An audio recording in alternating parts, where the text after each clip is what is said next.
রামকৃষ্ণ মঠ ও Ramakrishna mission হল বিশ্বব্যাপী অরাজনৈতিক অসাম্প্রদায়িক আধ্যাত্মিক সংগঠন, যা এক শতাব্দীরও বেশি সময় ধরে বিভিন্ন ধরনের মানবিক সমাজসেবামূলক কর্মকাণ্ডে নিযুক্ত রয়েছে। ত্যাগ ও সেবার আদর্শে অনুপ্রাণিত হয়ে মঠ ও মিশনের সন্ন্যাসী এবং সাধারণ ভক্তরা জাতি, ধর্ম বা বর্ণের কোনো ভেদাভেদ ছাড়াই লক্ষ লক্ষ পুরুষ, মহিলা এবং শিশুদের সেবা করে, কারণ তারা তাদের মধ্যেই জীবন্ত ঈশ্বর দেখতে পায়। আজ এই প্রতিবেদনের মাধ্যমে আমি আপনাদের নিয়ে যাচ্ছি রামকৃষ্ণ মঠেরই একটি শাখা বরিশা রামকৃষ্ণ মঠ দর্শন করাতে, যা দেখে আপনাদের মন তৃপ্তিতে ভরে যাবে।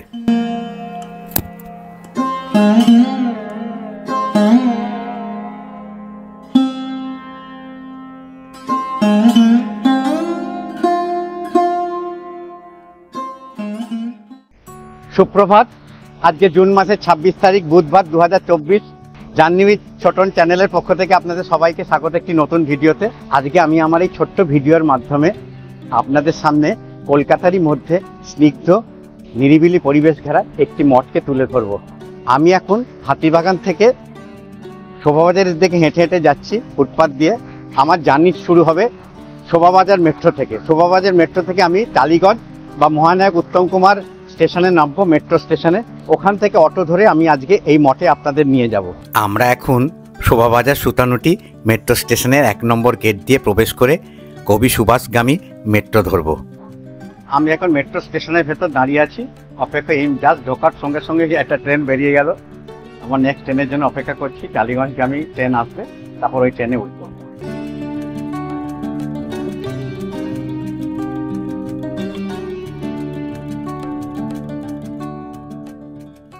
টালিগঞ্জ মেট্রোতে নামলাম।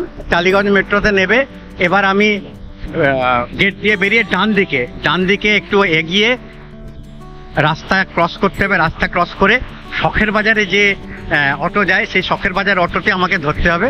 সামনে একটু হেঁটেই দেখতে পাবেন মহানায়ক উত্তম কুমারের মূর্তি, আর ডান পাশে পেয়ার নিউজ টয়লেট। সিগন্যাল লাল হতেই রাস্তা পার হয়ে একটু এগিয়েই অটো স্ট্যান্ড। দাদা, শখের বাজারের অটো কোন দিকে? সামনে শেড দেওয়া অটো স্ট্যান্ডে লেখা আছে টালিগঞ্জ থেকে চৌরাস্তা ভায়া শখের বাজার। আমি অটো লাইনে দাঁড়িয়ে পড়লাম। অটোতে উঠে গেলাম। বরিশা রামকৃষ্ণ মিশন, এখান থেকে 17 টাকা নেবে। জাস্ট টালিগঞ্জ মেট্রো থেকে বেরিয়ে একটু এগিয়েই যে অটো স্ট্যান্ড আছে, সেই অটো স্ট্যান্ডে আমি উঠলাম।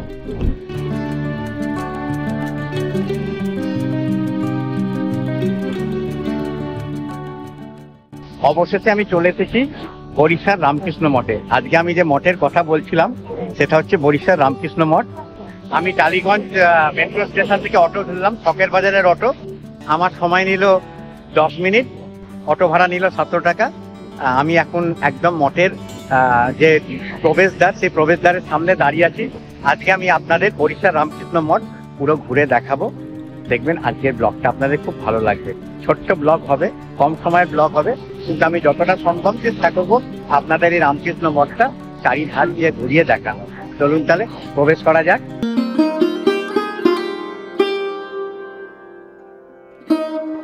প্রবেশপথের সামনে বিশাল কারুকার্য খচিত গেরুয়া রঙে সজ্জিত তোরণ, যা দেখে মনের মধ্যে একটা অদ্ভুত আলোড়নের সৃষ্টি হলো।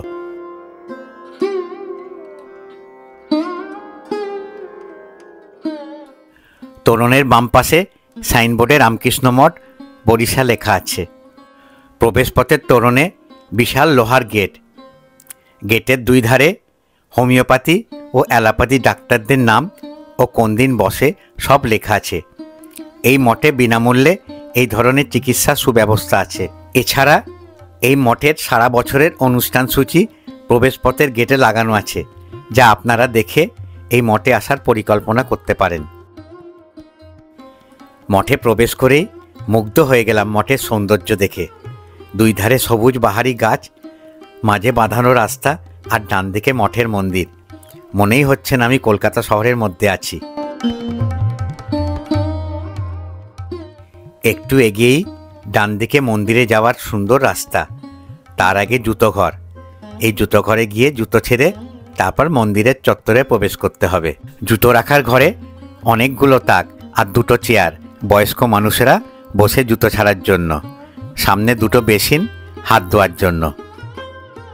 জুতো ঘর থেকে বেরিয়ে বাম দিকে মন্দির আর ডান দিকে বাগান। চলুন আমরা এবার মন্দিরে প্রবেশ করে প্রথমে ঠাকুরকে দর্শন করে নিই, কেননা 11:30টার সময় মন্দিরের গর্ভগৃহ বন্ধ হয়ে যাবে। রামকৃষ্ণ মঠ বরিশা রামকৃষ্ণ মঠ বেলুরের একটি শাখা। এই কেন্দ্রটি 41 বছর আগে 1983 সালে শুরু হয়েছিল।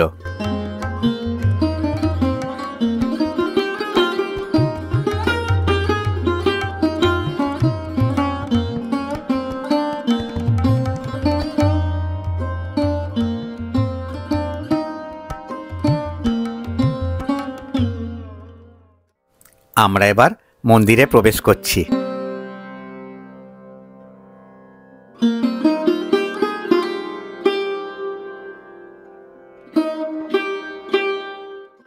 মন্দিরে প্রবেশ করেই সামনে বিশাল উপাসনা কক্ষ। এই উপাসনা কক্ষে বয়স্ক মানুষদের জন্য চেয়ার পাতা আছে, বাম দিকে পুরুষদের জন্য আর ডান দিকে মহিলাদের জন্য। প্রবেশের মুখে সুদৃশ্য কাঠের বাক্সের ভেতরে একটি পাত্রে চরণামৃত ও ঠাকুরের পুজোর ফুল ভক্তদের জন্য সযত্নে রাখা আছে। তার পাশে দান বাক্স। মন্দিরের উপাসনা কক্ষের দেওয়ালে ঠাকুর রামকৃষ্ণদেব, সারদা মা ও স্বামী বিবেকানন্দ ছাড়া ঠাকুরের 1600 সাক্ষাৎ শিষ্যের ছবি টাঙানো আছে। উপাসনা কক্ষের পরেই মন্দিরের মূল গর্ভগৃহ, যা কাঁচ দিয়ে উপাসনা কক্ষের সাথে আলাদা করা হয়েছে। গর্ভগৃহের মাঝে শ্বেতপাথরের বেদির উপরে শ্রী শ্রী রামকৃষ্ণ পরমহংসদেবের বিগ্রহ, বাম পাশে মা সারদার ছবি ও ডান পাশে স্বামী বিবেকানন্দর ছবি অধিষ্ঠিত। শ্রী রামকৃষ্ণ 1836 সালে 18ই ফেব্রুয়ারি কলকাতা থেকে 60 মাইল উত্তর পশ্চিমে কামারপুকুর গ্রামে জন্মগ্রহণ করেন। তার পিতামাতা শ্রী ক্ষুদিরাম চট্টোপাধ্যায় ও চন্দ্রমণি দেবী অত্যন্ত ধার্মিক ও গুণী ছিলেন। শৈশবকালে রামকৃষ্ণের নাম ছিল গদাধর, গ্রামবাসীদের খুব প্রিয় ছিল। 7 বছর বয়সে পিতার মৃত্যু তার আত্মদর্শনকে আরও গভীর করতে এবং বিশ্ব থেকে তার বিচ্ছিন্নতার বৃদ্ধির জন্য কাজ করেছিল। শ্রী রামকৃষ্ণের বয়স যখন 16, তখন তার ভাই রামকুমার চট্টোপাধ্যায় তাকে পুরোহিত পেশায় সহায়তা করার জন্য কলকাতায় নিয়ে যান। 1855 সালে রানী রাসমণি দ্বারা নির্মিত দক্ষিণেশ্বরের কালী মন্দিরের প্রধান পুরোহিত হন রামকুমার চট্টোপাধ্যায়। কয়েক মাস পর তিনি মারা গেলে ভাই রামকৃষ্ণকে পুরোহিত নিযুক্ত করা হয়। রামকৃষ্ণ মা কালীর প্রতি গভীর ভক্তি গড়ে তুলেছিলেন এবং পুরোহিতের দায়িত্বের আচার অনুষ্ঠান ভুলে গিয়ে তার মূর্তির প্রেমময় আরাধনায় ঘণ্টার পর ঘণ্টা কাটিয়েছিলেন। তার তীব্র আকাঙ্ক্ষা তার চারিপাশে সমস্ত কিছুকে আচ্ছন্ন করে সীমাহীন দীপ্তি হিসাবে মা কালীর দর্শনে পরিণত হয়েছিল। সেই রামকৃষ্ণের ভগবানের নেশাগ্রস্ত অবস্থা কামারপুকুরে তার আত্মীয়দের শঙ্কিত করে এবং তারা তাকে জয়রামবাটি গ্রামের একটি মেয়ে সারদার সাথে বিবাহ দেন। বিবাহের দ্বারা প্রবাহিত না হয়ে শ্রী রামকৃষ্ণ তার তীব্র আধ্যাত্মিক অনুশীলনে নিমজ্জিত হন। যদিও সারদা মা তার সাথে থাকতেন, তারা নিখুঁতভাবে বিশুদ্ধ জীবনযাপন করেছিল এবং তাদের বৈবাহিক সম্পর্ক ছিল সম্পূর্ণ আধ্যাত্মিক। আলোকিত সাধক হিসেবে শ্রী রামকৃষ্ণের নাম ছড়িয়ে পড়তে থাকে। ধর্মের সম্প্রীতি বিষয়ে তার শিক্ষা বিভিন্ন সম্প্রদায়ের লোকেদের আকৃষ্ট করেছিল এবং দক্ষিণেশ্বরে ধর্মের একটি সত্যিকারের সংসদে পরিণত হয়েছিল। 1885 সালে তিনি গলার ক্যান্সারে আক্রান্ত হন। তাকে একটি প্রশস্ত শহরতলির ভিলায় স্থানান্তরিত করা হয়, যেখানে তার তরুণ শিষ্যরা তাকে দিনরাত লালন পালন করেন। তিনি তাদের মধ্যে একে অপরের প্রতি ভালোবাসা জাগিয়েছিলেন এবং এইভাবে রামকৃষ্ণ মঠ নামে পরিচিত সন্ন্যাসী ভ্রাতৃত্বের ভিত্তিও স্থাপন করেছিলেন। 16ই আগস্ট 1886 সালে শ্রীরামকৃষ্ণ তার ভৌতদেহ ত্যাগ করে ঐশ্বরিক মায়ের নাম উচ্চারণ করেন এবং অনন্তকালে চলে যান।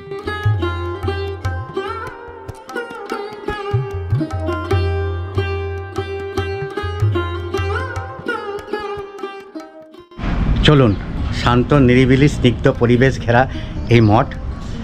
আমি এই মঠের ভেতরে ঠাকুরের দর্শন করালাম আপনাদের। এবার আমি বাইরে মন্দিরটা একবার প্রদক্ষিণ করে নিই। প্রদক্ষিণ করে তারপর চারিপাশটা আমি আপনাদের ঘুরিয়ে দেখাবো।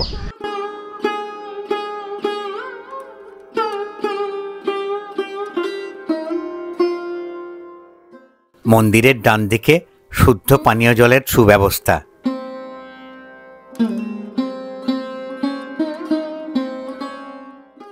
মন্দিরের দেওয়ালের নানান স্থাপত্যকলার সৃষ্টির নিদর্শন চোখে পড়বে, যা আমাদের মুগ্ধ করে দেবে।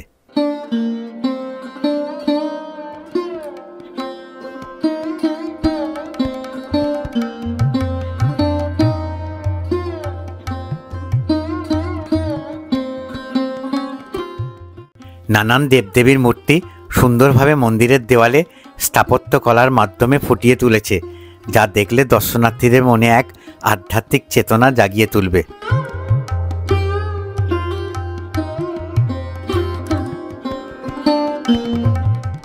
রামকৃষ্ণ মঠ ও মিশনের মতাদর্শ শ্রী রামকৃষ্ণের দ্বারা জীবিত এবং অভিজ্ঞ এবং স্বামী বিবেকানন্দ দ্বারা ব্যাখ্যা করা বেদান্তের চিরন্তন নীতিগুলো নিয়ে গঠিত। এই মতাদর্শের 3টি বৈশিষ্ট্য রয়েছে। এটি আধুনিক এই অর্থে যে বেদান্তের প্রাচীন নীতিগুলি আধুনিক বাগধারায় প্রকাশ করা হয়েছে।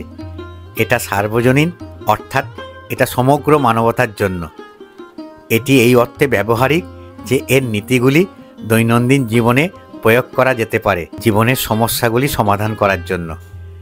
এই আদর্শের মূল নীতিগুলি হল ঈশ্বর উপলব্ধি জীবনের চূড়ান্ত লক্ষ্য, আত্মার সম্ভাব্য দেবত্ব, যোগাসনের সংশ্লেষণ, শক্তির উপর ভিত্তি করে নৈতিকতা, ধর্মের সম্প্রীতি, শ্রীরামকৃষ্ণের অবতারত্ব ও কাজের একটি নতুন দর্শন।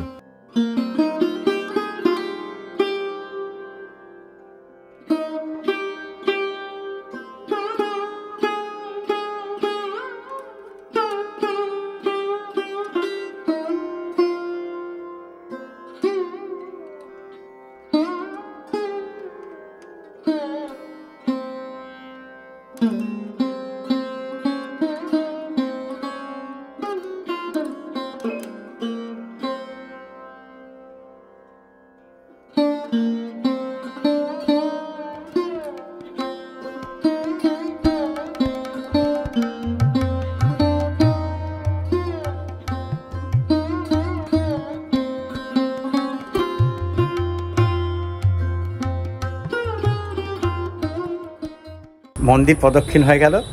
মন্দির প্রদক্ষিণের সময় যে মন্দিরের গায়ে যে চিত্রকলাগুলো খোদাই করা রয়েছে সেগুলো আপনাদের আমি দেখালাম, অপূর্ব লাগলো। কিন্তু চলুন আমি এবার আশেপাশের যে বাগানটা সেটা আপনাদের দেখাই। আর একটা কথা, এই যে মঠ, এই মঠে কিন্তু দুপুরে প্রসাদের কোনো আয়োজন এখনও শুরু করা হয়নি। আপনারা যদি এই মঠে আসতে চান তাহলে আমি আপনাদের বলবো সন্ধেবেলার দিকে আসবেন। সন্ধেবেলার দিকে আসলে বিকেলে যখন মঠ খুলবে, বিকেলবেলা এসে আপনারা মঠে উপাসনা কক্ষে বসবেন, দেখবেন আপনাদের মন তৃপ্তিতে ভরে যাবে। তারপর সন্ধ্যা আরতিটা দেখবেন, সন্ধ্যা আরতি দেখে তারপর আপনার বাড়ির অভিমুখে আবার রওনা হয়ে যেতে পারবেন। চলুন এবার আমি মঠের মন্দিরের যে আশেপাশে বাগান, এই বাগানটা আমি আপনাদের দেখিয়ে দিই। তারপর এখানে একটা ওল্ড এজ হোম আছে, বৃদ্ধাশ্রম যাকে বলে, সেই বৃদ্ধাশ্রমটা বাইরে থেকে দেখাই, কেন ভেতরে যাওয়ার অনুমতি নেই। তো এই বাইরে থেকে আমি একবার দেখিয়ে দেবো আপনাদের এই বৃদ্ধাশ্রমটা। মূল মন্দিরের সামনে অপূর্ব বাগান, নানান বাহারি গাছ এই বাগানে সযত্নে লাগানো আছে ও নিয়মিত এদের পরিচর্যা হচ্ছে।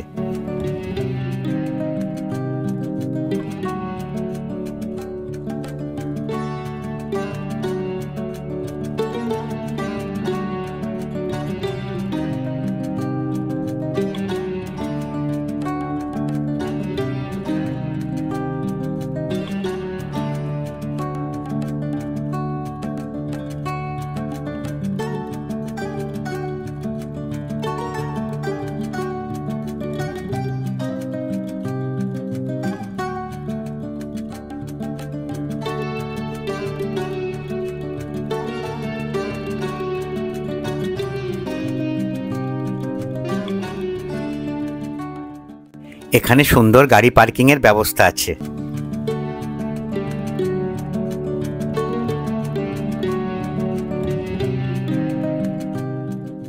বাগানের পাশে বিশাল 5তলা বাড়ি, যা মঠের বৃদ্ধাশ্রম বা বয়স্ক মানুষদের জন্য হোম। এই বৃদ্ধাশ্রমটি 1988 সালের 10ই এপ্রিল উদ্বোধন করেন তৎকালীন রামকৃষ্ণ মঠ ও মিশনের প্রেসিডেন্ট শ্রীমৎ স্বামী গম্ভীরানন্দজি মহারাজ। আধ্যাত্মিক মূল্যবোধে বিশ্বাসী এবং শ্রী রামকৃষ্ণ, শ্রী সারদা দেবী এবং স্বামী বিবেকানন্দের জীবন ও শিক্ষা অধ্যয়ন করেছেন, কিন্তু বৃদ্ধ বয়সে তাদের দেখাশোনা করার মতো কেউ নেই। তারা ঘরে থাকার জন্য আবেদন করতে পারেন। হোমে ভর্তির জন্য শুধুমাত্র যাদের 60 বছর বয়স বা তার বেশি তাদের কাছ থেকেই আবেদন গ্রহণ করা হয়ে থাকে। মন্দির সকাল 6:30 থেকে 11:30, আবার বিকেল 4টে থেকে রাত 8:30 অবধি খোলা থাকে।